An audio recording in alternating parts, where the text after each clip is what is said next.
In this video, I want to familiarize you with the idea of a limit, which is a super important idea. It's really the idea that all of calculus is based upon. But despite being so super important, it's actually a really simple idea. So let me draw a function here. Actually, let me define a function here, a kind of a simple function. So let's define f of x. Let's say that f of x is going to be x minus 1 over x minus 1. And you might say, hey, Sal, look, I have the same thing in the numerator and the denominator. If I have something divided by itself, that would just be equal to 1. Can't I just simplify this to f of x equals 1? And I would say, well, you're almost true. The difference between f of x equals 1 and this thing right over here is that this thing can never this thing is undefined when x is equal to 1.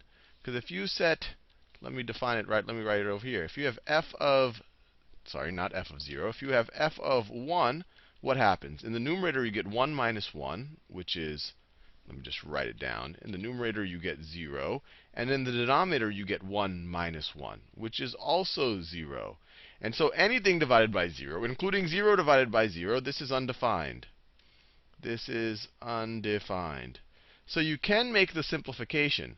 You can say that this is the same thing as f of x is equal to 1, but you would have to add the constraint that x cannot be equal to 1. Now this and this are equivalent. Both of these are going to be equal to 1 for all other x's other than 1, but at x equals 1, it becomes undefined. This is undefined, and this one's undefined.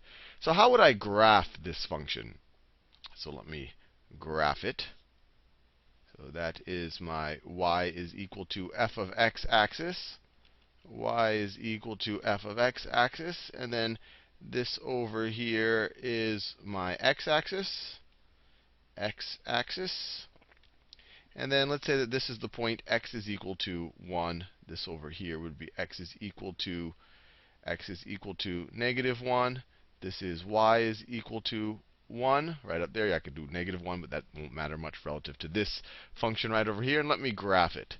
So it's essentially for any x other than 1, f of x is going to be equal to 1. So it's going to look like this. It's going to look like this. Except at 1. At 1, f of x is undefined. So I'm going to put a little bit of a gap right over here. This circle to signify that this function is not defined. We don't know what this function equals at 1. We never defined it. This definition of the function doesn't tell us what to do with 1. It's literally undefined when x is equal to 1. So this is the function right over here. And so, once again, if someone were to ask you what is f of 1, you would go, and let's say that even if this was the function definition, you would go, okay, x is equal to 1. Oh, wait, there's a gap in my function over here. It is undefined. So let me write it again. It's kind of redundant, but I'll rewrite it. F of 1 is undefined. But what if I were to ask you, what is the function approaching as x equals 1? And now this is starting to touch on the idea of a limit. So as x gets closer and closer to 1, so as we get closer and closer x's to 1, what is the function approaching?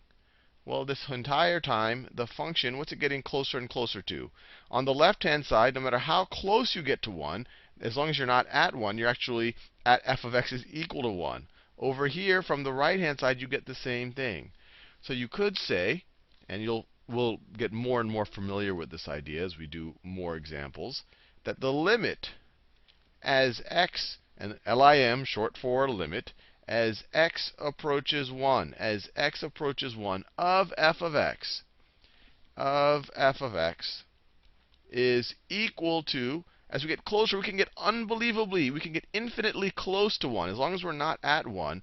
And our function is going to be equal to 1. It's getting closer and closer and closer to 1. It's actually at 1 the entire time. So in this case, we could say the limit as x approaches 1 of f of x is 1. So once again, it has very fancy notation, but it's just saying, look, what is a function approaching as x gets closer and closer to 1? Let me do another example where we're dealing with a curve, just so that you have the general idea. So let's say that I have the function f of x, and let me just for the sake of variety, let me call it g of x. Let's say that we have g of x is equal to, I could define it this way. We could define it as x squared when x does not equal, I don't know, when x does not equal 2. And let's say that when x equals 2, it is equal to 1. So once again, a kind of an interesting function that, as you'll see, is not fully continuous. It has a discontinuity. But let me graph it. So this is my y equals f of x axis. This is my x axis right over here. Let me draw x equals 2. Let's say this is x equals 1. This is x equals 2. This is negative 1. This is negative 2. And then let me draw. So everywhere except x equals 2, it's equal to x squared. So let me draw it like this. So it's going to be a parabola. It'll look something like this. It's going to look something. Let me draw a better version of the parabola. So it'll look something like this. It looks something like this. Not the most beautifully drawn parabola in the history of drawing parabolas, but I think it'll give you the idea. I think you know what a parabola looks like. Hopefully, it should be symmetric. Let me redraw it because that's kind of ugly. Okay, so that's looking better. Okay, all right, there you go. All right, now this would be the graph of just x squared. But this can't be, it's not x squared when x is equal to 2. So once again, when x is equal to 2, we should have a little bit of a discontinuity here. So I'll draw a gap right over there. Because when x equals 2, the function is equal to 1. When x is equal to 2, so let's say that, and I'm not doing them on the same scale, but let's say that, so this, on the graph of f of x is equal to x squared, this would be 4, this would be 2, this would be 1. This would be 3. So when x is equal to 2, our function is equal to 1. So when x is equal to 2, our function is equal to 1. So this is a bit of a bizarre function, but we can define it this way. You can define a function however you like to define it. And so notice, it's just like the graph of f of x is equal to x squared, except when you get to 2, it has this gap. Because you don't use the f of x is equal to x squared when x is equal to 2. You use f of x, or I should say g of x. You use g of x is equal to 1. Have I been saying f of x? I apologize for that. You use g of x is equal to 1. So then at 2, just exactly at 2, it drops down to 1, and then it keeps going along the function g of x is equal to, or I should say, along the function x squared. So my question to you. So there's a couple of things. If I were to just evaluate the function g of 2, well, you look at this definition. Okay, when x equals 2, I use this situation right over here, and it tells me it's going to be equal to 1. But let me ask a more interesting question, or perhaps a more interesting question. What is the limit as x approaches 2 of g of x? Once again, fancy notation, but it's asking something pretty simple. It's saying as x gets closer and closer to 2, as you get closer and closer, and this isn't a rigorous definition, we'll do that in future videos. As x gets closer and closer to 2, what is g of x approaching? So if you get to 1.9, and then 1.999, and then 1.999999, and then 1.9999999, what is g of x approaching?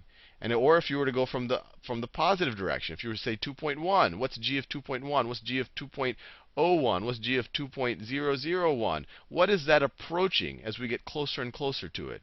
And you can see it visually just by drawing the graph. As g gets closer and closer to 2, and if we were to follow it along the graph, we see that we are approaching 4. Even though that's not where the function is, the function drops down to 1, the limit of g of x as x approaches 2 is equal to 4. And you can even do this numerically using a calculator. And let me do that, because I think that will be interesting.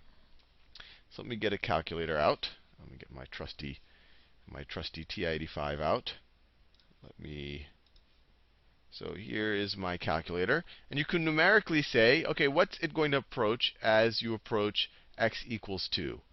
So let's try 1.9. For x is equal to 1.9, you would use this top clause right over here. So you'd have 1.9 squared. And so you'd get 3.61. Well, what if you get even closer to 2? So 1.99. And once again, let me square that. Well, now I'm at 3.96. Well, what if I do 1.999? 999. And I square that. And I square that. And I'm getting a 3.996. Notice I'm getting closer and closer and closer to our point. And if I got really close, 1.999999999 squared, what am I going to get to? It's not actually going to be exactly 4. This calculator just rounded things up. It's going to get to a number really, really, really, really, really, really, really close to 4. And we can do something from the positive direction too. And it actually has to be the same number when we approach from the below what we're trying to approach and above what we're trying to approach. So if we try 2.1 squared, we get 4.4. If we do let me go a couple of steps ahead. 2.01. So this is much closer to 2 now, squared. Now we're getting much closer to 4. So the closer we get to 2, the closer it seems like we're getting to 4. So once again, that's a numeric way of saying that the limit as x approaches 2 from either direction of g of x, even though right at 2 the function is equal to 1 because it's discontinuous, the limit as we're approaching 2, we're getting closer and closer and closer to 4.